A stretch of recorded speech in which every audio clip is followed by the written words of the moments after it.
ka-QQ! Nandito tayo ngayon para turuan ko kayong magluto ng Cajun seafoods, okay? Mga ka-QQ, natikman nyo na ba yung Cajun seafood? Actually, lagi yan meron sa may Dampa restaurant dito sa UAE. Pero na-try ko na rin tong seafood Cajun sa iba't ibang bansa. So, this is my version. Samahan nyo ako! I'm using seafoods. Of course, my seafood is like shrimp, mussels, what you call this, squid. Lagyan din natin siya ng ganito. Ang mga ginagamit ko is all from the supermarket. This is our main ingredients, the Cajun spices. So, kakailanganin natin siya ng salt and pepper, garlic powder. Kung gusto nyo rin ng spicy, ito, lagyan natin siya ng spicy crush chili. So, nilalagyan ko rin siya ng paprika. At nilalagyan ko rin siya ng garlic pepper spices. Kailangan guys, painitin muna natin ang ating kawali. At saka, ilalagay na natin ang ating butter.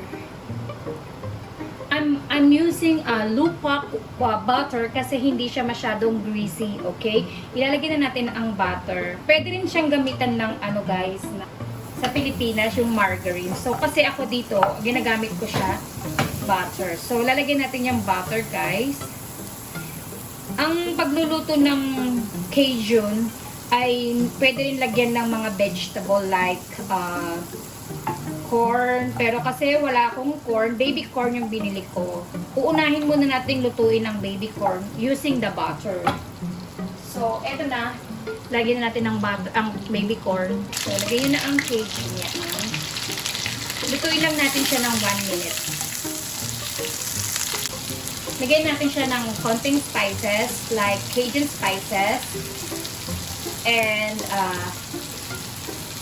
garlic pepper spices.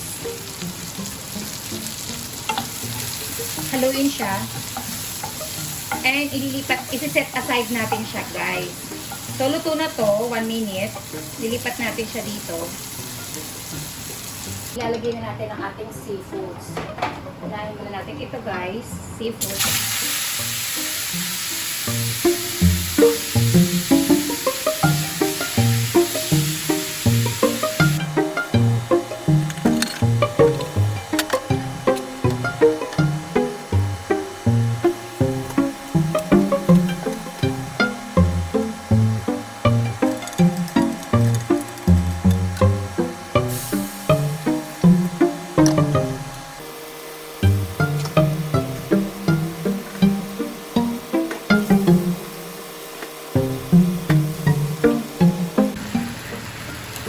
Guys.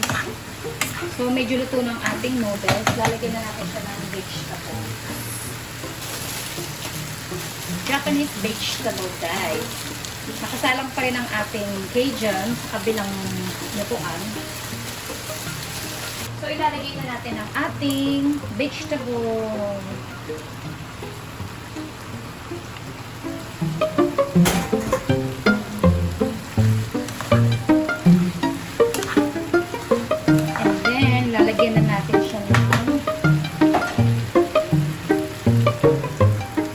Sauce ng ating yakisoba. I just add vegetable. Supposed to be lang ito, carrots, but we don't have carrots, so carry na to. Tapos lalagyan natin siya ng toge. Ayan guys, lagyan ko siya ng toge. Lagyan natin siya ng toge. Small amount of toge. Kasi ako lang makakain. So, konti lang ilalagay ko.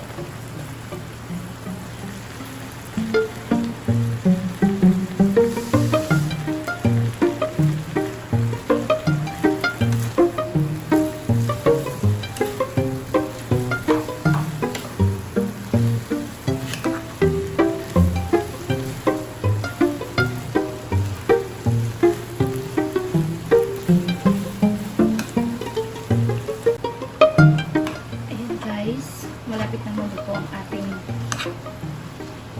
yakisoba.